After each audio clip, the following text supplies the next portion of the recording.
અમારા હાથનું કાઠિયાવાડી જમવાનું હોય તો માધવ હોટલમાં આવી જજો. સાચી વાત છે બાની. માધવ કાઠિયાવાડી અને પંજાબીએ ધૂમ મચાવી દીધી છે ઈસનપુરમાં એમની કાઠિયાવાડી ફિક્સ થાળી અને સબ્જીઓને લઈને. આપણે આજે સ્પેશિયલ કાજુ ગાંઠિયાનું શાક બનાવીશું.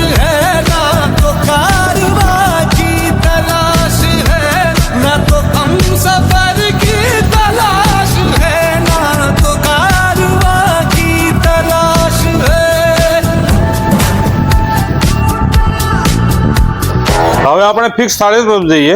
આજે મિક્સ કઠોળ છે, મિક્સ શાક છે, કઢી છે, ખીચડી છે, સલાડ આવશે, ભૂંગળા આવશે, 4 રોટલી આવશે, છાશ આવશે.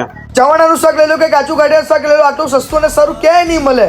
મિની થાળી 70 રૂપિયાની, ફિક્સ થાળી 100 રૂપિયાની અને અનલિમિટેડ ખાવી હોય તો 130 રૂપિયાની. કેવું લાગ્યું અમારું કાઠિયાવાડી જમવાનું? અરે સુપર છે. આખા વિસ્તારમાં એટલું નહીં મળે સારું, એ ઈસનપુરમાં મળી જવાનું છે. લોકેશન નંબર સ્ક્રીન ઉપર આપી દીધો છે, જલ્દી જ જજો.